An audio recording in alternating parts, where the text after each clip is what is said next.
దేవుడు మనకు అనుగ్రహించినటువంటి ఈ శుక్రవారం బట్టి, ఉపవాస కోరికను బట్టి దేవునికి స్తుతులు చెల్లిస్తూ,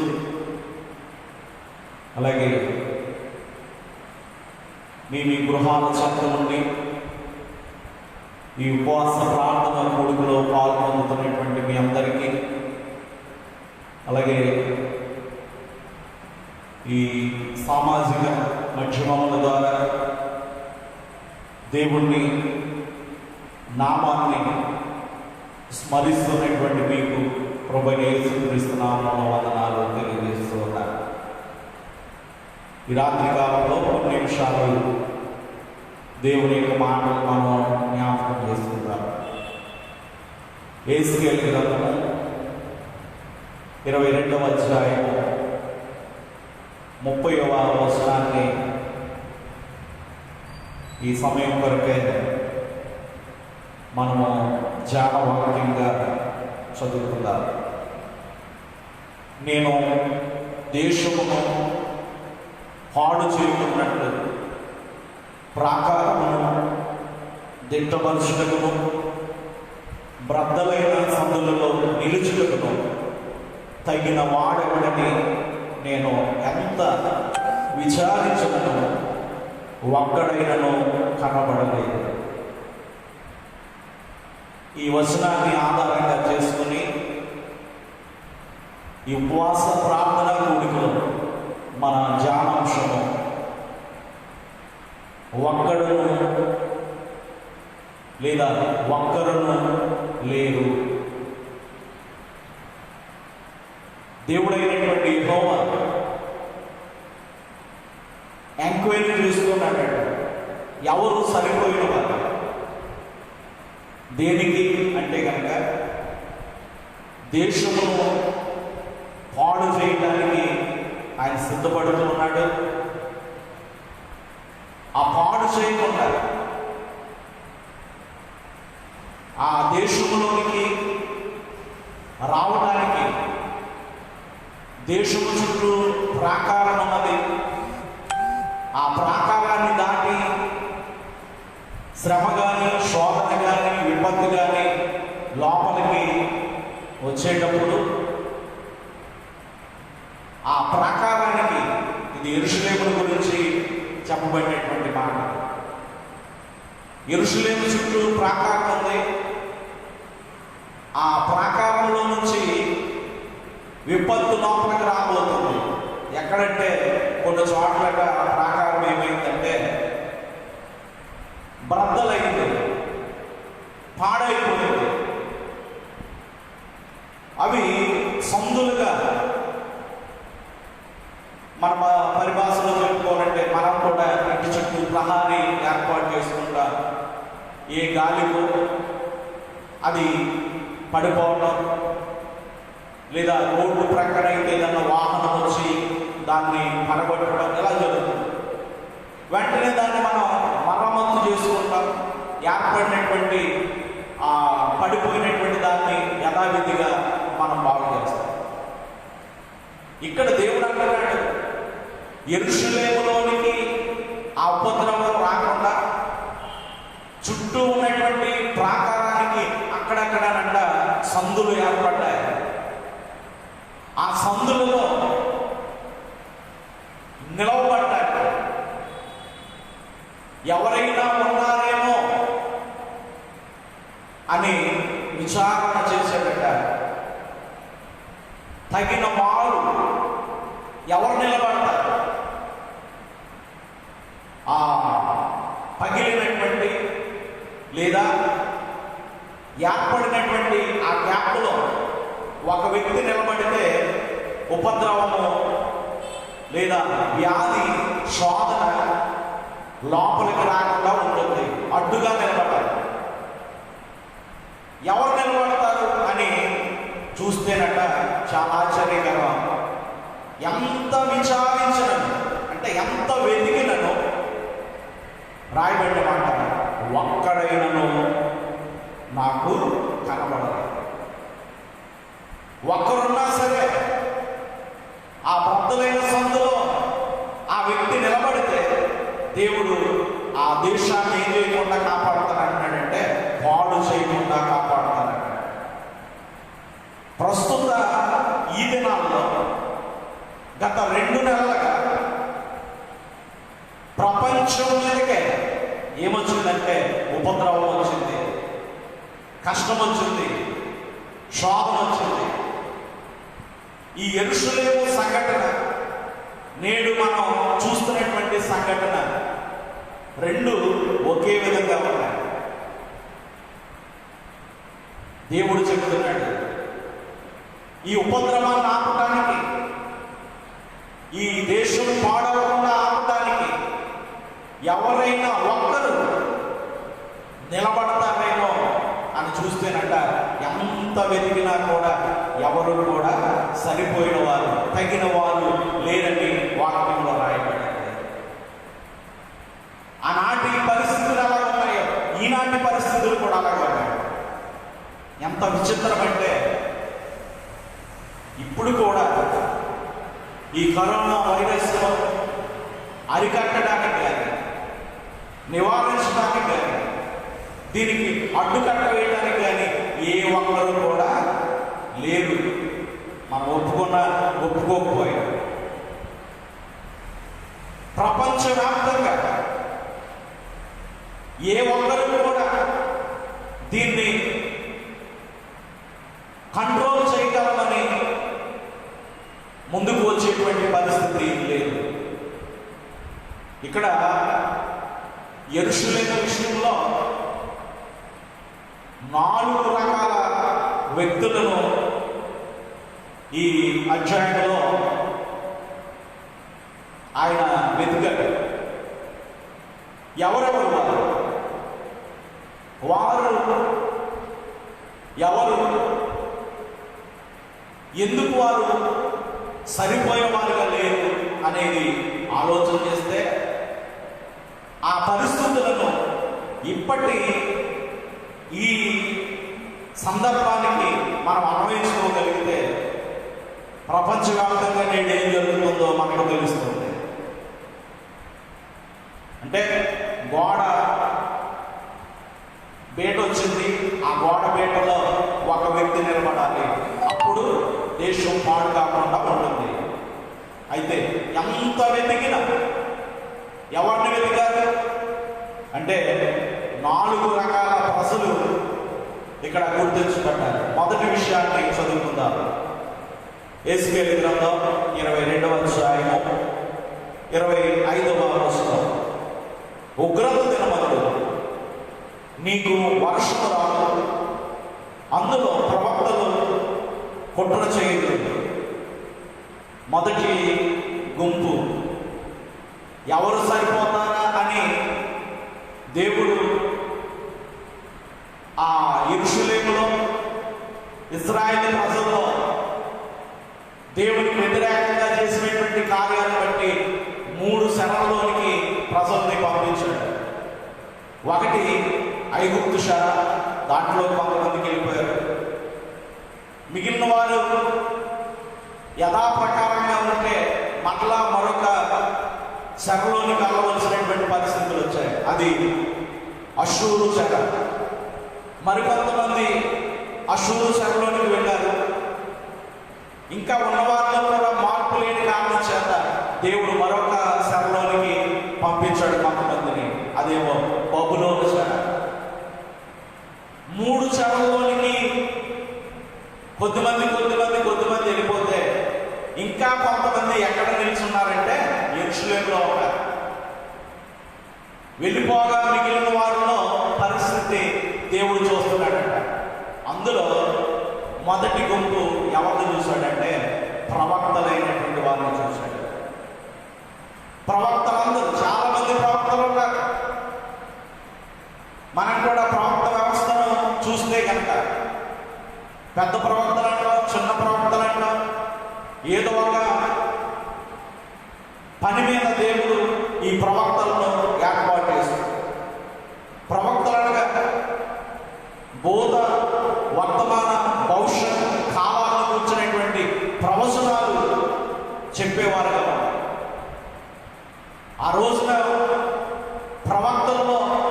చెబుతున్నాడట, ఏ ప్రవక్త అయినా సరిపోతాడా ఈ నాశనాన్ని ఆపడానికి, బ్రద్దలైనటువంటి సందులో నిలవడానికి అని ఆలోచన చేస్తే ప్రవక్తలు ఎలా ఉన్నారో వివరిస్తూ ఉన్నాడు. ఆ మాట చూస్తే ప్రవక్తలు అంటారు కుట్ర చేసేవారుగా ఉన్నారు. ఇంకా మనం చదువుతున్నప్పుడు గర్జించుచుండు సింహము వేటను చీల్చినట్లు వారు మనుషులను భక్షింతులు, సొత్తులను ద్రవ్యమును వారు పట్టుకొందురు, దానిలో చాలా మందిని వారు విధవరాలుగా చేయుదురు. ఎవరు చేసే పనులని? ప్రవక్తలని పిలువబడుతున్నారు.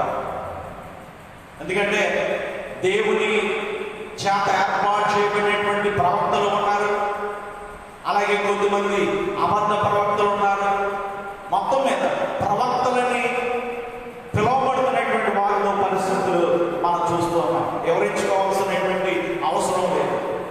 వారు ఏ కార్యాలు చేస్తున్నారో చదువుతుంటేనే అర్థమవుతుంది. అలాగే 28వ వచనంలో కూడా ఈ ప్రవక్తలు చేసే కార్యాలు ఇంకా రాబడ్డాయి. మరియు దాని ప్రవక్తలు వ్యర్థమైన దర్శనములు కనుచు యెహోవా ఏమీ సెలవీయకున్నప్పుడు ప్రభువైన యెహోవా ఇలాగూ సెలవించుచున్నాడని చెప్పుచు వట్టే సోదిగాండ్రై జనులు కట్టిన మట్టి గోడకు గచ్చుపోత పోయివారై ఉన్నారు ప్రవక్తలు. వీళ్ళు కుట్రలు చేయడం, వేటను చీల్చేటువంటి సింహాల్లా వారి పరిస్థితి. అలాగే మూడవది ద్రవ్యమును పోగు చేసుకోవడం. నాలుగవది చాలా మందిని విధవరాలుగా చేయడం.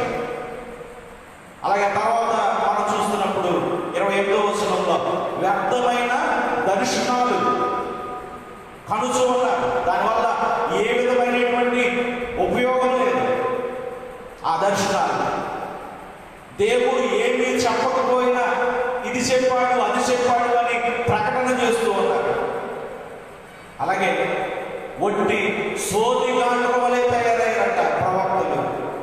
కాబట్టి వీళ్ళు దేశాన్ని కాపాడటానికి, ఆ ఉగ్రత నుంచి ప్రజలను రక్షించడానికి ఏ మాత్రమో సరిపోయిన వారిగా దేవునికి కనపడలేదు. మొదటి గుంపు ప్రవక్తలు. అలాగే ఈ బ్రద్దలైన సందుల్లో నిలబడి ఈ నాశనాన్ని ఆపుతారేమని దేవుడు రెండవదిగా ఎవరిని చూశాడు అంటే 26వ వచనాన్ని చదువుకుందాం. 26వ వచనం ప్రకారంగా రెండవ గుంపు యాజకులు. ఈ రెండవ గుంపులో ఎవరున్నారు అంటే యాజకులు ఉన్నారు. మరి యాజకుల పరిస్థితి ఏంటి?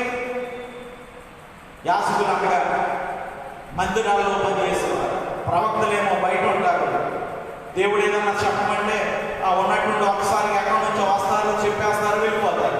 యాజకులు అంటేనేమో ఈ విధంగా దేవాలయాల్లో పనిచేసేటువంటి వారిగా ప్రజల పక్షంగా దేవునికి కొన్ని విజ్ఞాపనలు చేయి, దేవుని పక్షంగా ప్రజలతో కొన్ని మాటలు చెప్పేటువంటి వారిగా దేవాలయంలో ఈ పరిశుద్ధులు జరిగించే వారిలో యాజకులు అంటారు. మరి యాజకుల యొక్క పరిస్థితి ఏంటి? దేవుడు యాజకులు కూడా చూస్తే వారు ఎలా ఉన్నారో 26వ వచనంలో రాయబడింది.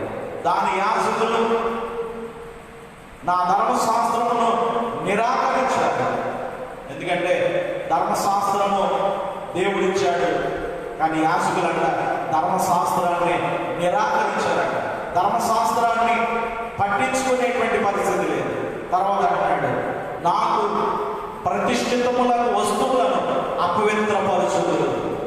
దేవుడు ఇది పవిత్రమైనదని చెప్తే ఈ పవిత్రమైన దాన్ని వారు ఎలా మార్చేస్తున్నారంటే అపవిత్రమైన దానిగా మారుస్తూ ఉన్నారు. అలాగే మరొక విషయం, సాధారణమైన దానికి భేదం, ప్రతిష్ఠితమైన దానికి సాధారణమైన దానికి భేదం అంటే ఏది మంచో ఏది చెడు ఏది పనికి వచ్చేదో ఏది పనికి రాదో వారికి తేడా తెలియటం లేదంట, అంటే గుర్తించలేకపోతూ ఉన్నారు. అలాగే ఇంకొక మాట వాటి గురించి మనం చూస్తే కనుక పవిత్రమైనదేదో అపవిత్రమైనదేదో తెలుసుకొనుటకు జనులకు నేర్పడం లేదు. ఎందుకంటే వీళ్ళకే తెలియటం లేదు. ఏది మంచిదో ఏది చెడ్డదో తెలుసుకోవాలి. యాజకులుగా సంఘానికి విశ్వాసులకు దాన్ని నేర్పాలి. కానీ యాజకుల పరిస్థితి ఏమీ నేర్పలేని వారిగా ఉన్నారట. ఇంకొకటి వారు చేసేటువంటి పని రాయబడింది, నేను విధించిన విశ్రాంతి దినములను ఆశ్రయించదు. వారి మధ్య నేను దూషింపబడుచు ఉన్నాను. ఎందుకంటే యాజకులుగా విశ్రాంతి దినాన్ని పాటించాలి. కానీ వారు ఏం చేయలేకపోతున్నారంటే దేవుడు నియమించినటువంటి విశ్రాంతి దినాన్ని పాటించడం లేదంట. ఇది యాజకుల ద్వారా జరుగుతుంది. ప్రవక్తలుగా ఫెయిల్యూర్ అయ్యారు. యాజకులను చూస్తే యాజకులు కూడా వారికి దేవుడు అప్పగించినటువంటి కర్తవ్యాలు నిర్వర్తించలేకపోతున్నారు. నేర్పించలేకపోతున్నారు.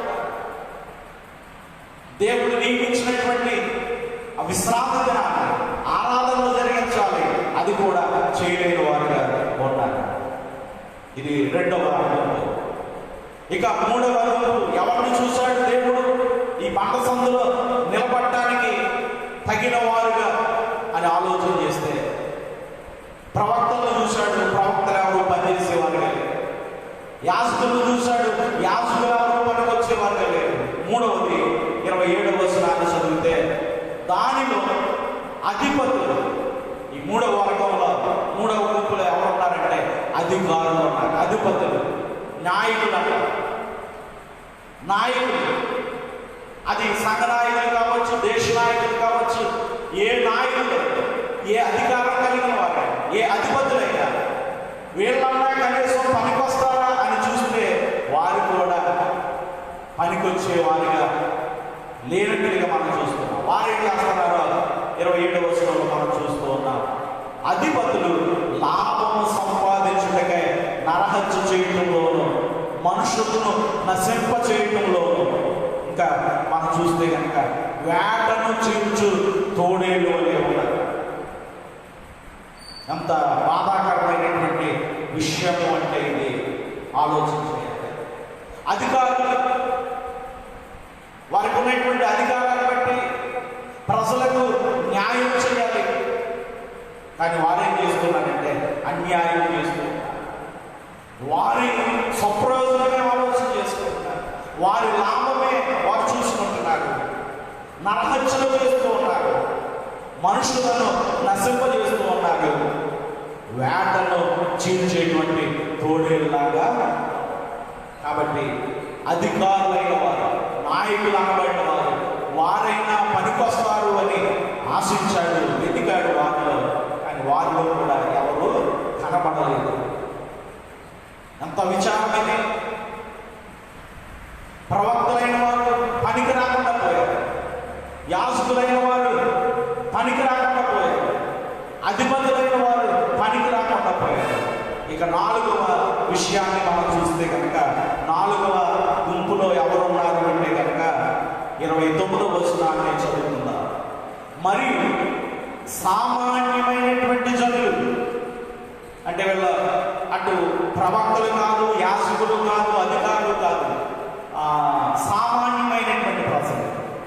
కనీసం ఈ సామాన్యమైనటువంటి ప్రజలైన ఏ ఒక్కరైనా ఈ బ్రద్దలైనటువంటి సందులో నిలబడి దేశానికి ఉపద్రవం రాకుండా కాపాడుతారు, ఉపయోగపడతారు అని దేవుడు చూస్తేనట కనీసం సామాన్యమైనటువంటి ప్రజలు కూడా ఎవరు లేరు. వారెవరన్నా చెప్తున్నాడు 29వ వచనంలో, సామాన్య జనులు బలాత్కారం చేసేవారు. అంటే వీళ్ళు బలాత్కారం చేయించు ఉన్నారు. రెండవది మనం చూస్తున్నప్పుడు వారు చేస్తూ ఉన్నటువంటి కార్యం దొంగిలించు ఉన్నారు. దీనులను దరిద్రులను హింసించుదు. అన్యాయంగా వారు పరదేశులను బాధించారు. ఎందుకంటే ధర్మశాస్త్రం చెప్పేటువంటి మాట ఏంటంటే పరదేశు ఎవరైనా ఉంటే వాళ్ళని ఆదరించాలే తప్ప పరదేశులను మీరు బాధించొద్దని ధర్మశాస్త్రంలో చెప్పబడింది. కారణం ఏంటంటే మీరు కూడా ఒకప్పుడు ఐగుప్తు దేశంలో పరదేశులుగానే ఉన్నారు. ఆ సంఘటన మీరు జ్ఞాపకం చేసుకుంటారు. చెబుతూ ఉంటే సామాన్యమైనటువంటి ప్రసంగం పనికి రాకుండా అయిపోయారు. ఆలోచించేద్దాం. 3 శ్రమలకు వెళ్ళిపోయారు. 3 శ్రమలలోనికి వెళ్ళగా మిగిలిన వారిలో 4 రకాల ప్రజలు ఉన్నారు. ప్రవక్తలు ఎవరిని చూసినా ఉపయోగం లేదు. యాజకులు ఎవరిని చూసినా ఉపయోగం లేదు. అధికారులు ఎవరిని చూసినా, సామాన్యమైనటువంటి ప్రజల్లో ఎవరిని చూసినా ఒక్కరంటే ఒక్కరు కూడా లేదు. ఎంత విచారం! ఏ ఒక్కరైనా ఆ పగిలిన సందులోనికి వెళ్ళి నిలబడితే ఏమాగిపోయేదంటే ఉగ్రత ఆగిపోయేది. అని ఎవరు లేరట. ఆ రోజున యెరూషలేము నాశనం అయింది. ఈ రోజున ఈ కరోనా వైరస్ విషయంలో మనం చూస్తే ఇప్పుడు కూడా ఇదే జరుగుతుంది. ఈ వైరస్ రాకముందు పరిస్థితి మనం చూస్తే దేశాధిపతులు నేను గొప్ప అంటే నేను గొప్ప, నా దేశం గొప్ప అంటే నా దేశం గొప్ప అని గొప్పలు చెప్పుకున్నారు తప్ప ఈ రోజున ఎవరు కూడా ఏమీ చేయలేని పరిస్థితి.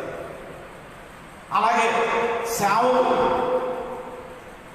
ఎంతో ఉన్నత స్థానం కలిగినటువంటి వారు, గొప్ప గొప్ప ప్రసంగాలు చేయగలిగిన వారు, అద్భుతాలు చేయగలిగిన వారు, ఆశ్చర్యకార్యాలు చేయగలిగిన వారు ప్రస్తుతానికి ఈ సంఘటనలో ఏమీ చేయలేని వారుగా నిస్సహాయులుగా ఉండిపోయారు. అలాగే ఆయా మత సిద్ధాంతాలు, మత గ్రంథాలు వారి వారికి ఉన్నటువంటి పరిస్థితులను బట్టి ఏ మతంలో ఏ దేవుని కార్యాలు కూడా ఇప్పుడు ఏమి లేకుండా అయిపోయాయంటే పనికొచ్చేవిగా లేవు. అలాగే అధికారులు ఏమీ చేయలేకపోతారు. కొన్ని సామాన్యమైన ప్రజలు ఏమన్నా చేస్తారంటే వారి ముందే మా వల్ల ఏమీ కూడా కాదని. ఎంత విచారం అంటే చెప్తున్నాడు, ఒక్కడును లేదు. దేవుడు పరిశీలన చేస్తున్నాడు ఏ ఒక్కరైనా. ఎందుకంటే ఈ సంఘటన మనం ఎలాగ అర్థం చేసుకోవచ్చు అంటే అబ్రహాము సొదొమ గొమొర్రా విషయాల్లో మాట్లాడుతున్నట్టు ఆ పట్టణాన్ని నాశనం చేయకుండా ఉండాలి అంటే 50 మంది నీతిమంతులు ఉంటే, ఒకవేళ 5 తగ్గితే 10 మంది తగ్గితే ఇలాగా ఆ కౌంట్ తగ్గించుకుంటూ వచ్చాడు. చివరికి ఆ పట్టణంలో ఎవరు లేదంటే నీతిమంతులు ఒక్కరును లేదు. తరానికి ఒక్కరున్నారంటే పరిశుద్ధ గ్రంథాన్ని మనం చదివితే ఆదికాండం 6వ అధ్యాయంలో నోవాహు తరంలో నోవాహు ఒక్కడే నీతిమంతుడిగా కనపడుతున్నాడు. అలాగే యోబు గ్రంథం 1వ అధ్యాయంలో చూస్తే ఆ తరంలో యోబు ఒక్కడే నీతిమంతుడిగా దేవుడికి కనపడ్డాడు. అంటే ఆ తరాల్లో కనీసం ఒక్కరైనా ఉన్నారు, కానీ ప్రస్తుతానికి ఒక రకంగా ఎవరు లేరు. వాక్యం చెబుతుంది ఈ మాట మనందరికీ తెలుసు. రోమపత్రిక 3వ అధ్యాయం 11వ వచనంలో ఈ మాట ఎక్కువగా మనం జ్ఞాపకం చేసుకుంటాం. నీతిమంతుడు లేడు, ఒక్కడును లేడు. అందరూ పాపం చేసి దేవుడు అనుగ్రహించి మహిమను పొందలేకపోవచ్చు. ఒక్కడున్నా సరే ఆ యెరూషలేము ఆ రోజున కాపాడబడేది నాశనం కాకుండా.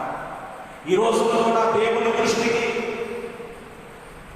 ఏ ఒక్కరు కనబడినా ఆయన ఈ ఉపద్రవాన్ని ఆపేవాడేమో, కానీ మనుషుల అనుభవంలో కూడా ఏమి లేదంటే ఈ కార్యాన్ని నిలుపు చేయగలిగిన వారు కానీ, అదుపు చేయగలిగిన వారు కానీ ఎవరు లేరు. మరి ఎవరికి సాధ్యం అంటే మనం ఆరాధిస్తున్నటువంటి యేసు దేవుడే. ఆయన ఒక్కడికే ఇది సాధ్యం. ఆయనే మనల్ని రక్షించగలడు, ఆయనే ఉపద్రవాన్ని ఆపగలడు. ఎందుకంటే ఒకసారి ప్రజలను దేవుడు ప్రేమించి ఈ ప్రజలందరూ నాశనం కాకుండా ఉండడం కోసమే ఆయన పరలోకం నుంచి భూలోకానికి వచ్చాడు. మనందరి పాప శిక్షను ఆయన భరించాడు. అలాగే ఈ రోజున మనందరికీ విడుదల ఇవ్వగలిగిన వాడు, మనల్ని కష్ట సమయంలో నుండి తప్పించేవాడు, ఆ పగిలిన పంట సందులో నిలవగలిగిన వాడు ఎవరంటే మనం ఆరాధిస్తున్నటువంటి యేసు ప్రభు అక్కడే. కాబట్టి మనం తగిన వారం కాదని గుర్తెరిగి ఆయన్ని శరణ పెట్టి ఆయన మరొకసారి కలగజేసుకుని ఈ ఉపద్రవాన్ని నుంచి మనకు విడుదల ఇస్తాడు. మనకు సరిపోయిన వాడు. కాబట్టి మనం చేయవలసిందల్లా ఆయన రక్షకుడు అని, ఆయన ప్రభు అని మనం నోటితో ఒప్పుకుని హృదయమందు విశ్వసించాలి. అప్పుడు మనం ఏమవుతామంటే రక్షింపబడతాం. పౌలు మాట చెప్తున్నాడు రోమపత్రిక 10వ అధ్యాయం 9వ వచనంలో పౌలు చెప్పేటువంటి మాట, ఆయన ప్రభు అని, ఏదైనా చేయటానికి సమర్థుడని, మరణించి తిరిగి లేచిన వాడు. మనం ఏం చేయాలి అంటే మన నోటితో ఒప్పుకోవాలి. రెండవది హృదయమందు ప్రభువును విశ్వసించాలి. ఆయనే మనకు సరిపోయినవాడు. ఎందుకంటే ప్రకటన గ్రంథంలో మనం చూస్తుంటా ఈ ముద్దలు విప్పడానికి తగిన వారు ఎవరు కనపడక యాహాను ఏడుస్తూ ఉంటే గొర్రె పిల్ల వచ్చి చెప్తుంది, ఇదిగో ఈ ముద్దలు విప్పడానికి తగిన వాడు మీరందరూ కూడా ఆ గొర్రె పిల్లగా వచ్చినటువంటి యేసును సిలువేశారు. ఇదిగో ఆ గొర్రె పిల్ల ముద్దలను విప్పడానికి, గ్రంథాన్ని విప్పడానికి సరిపోయిన వాడు అని చెప్తున్నట్లుగా ఇప్పుడు మనకు కూడా ఈ ఉగ్రత నుంచి తప్పించేవాడు ఆయనే విశ్వసించి మనుషుల్లో ఏ ఒక్కరు ఏ కేటగిరీకి చెందిన వారు కూడా తగిన వారుగా కనబడలేదు అని వాక్యం చెప్తున్నట్లుగా నిజంగా ఈ 2 నెలలు కూడా మనం కూడా చూసినటువంటి పరిస్థితి. అటు సేవకులు ఏం చేయలేకపోయారు, అధికారులు ఏం చేయలేకపోయారు, డాక్టర్స్ ఏం చేయలేకపోయారు, సైన్యం ఏం చేయలేకపోయింది. ఎవరు కూడా ఏం చేయలేనటువంటి పరిస్థితి. ఏదన్నా చెయ్యాలి అంటే ఎవరు చేయాలి అంటే దేవుడే చేయాలి. ఆ చేయగలిగినటువంటి దేవుడి మీద మనం ఆధారపడతాం, ఆయన శరణు పెడతాం. అట్టి కృప దేవుడు మనందరికీ అనుగ్రహించుకుంటారు.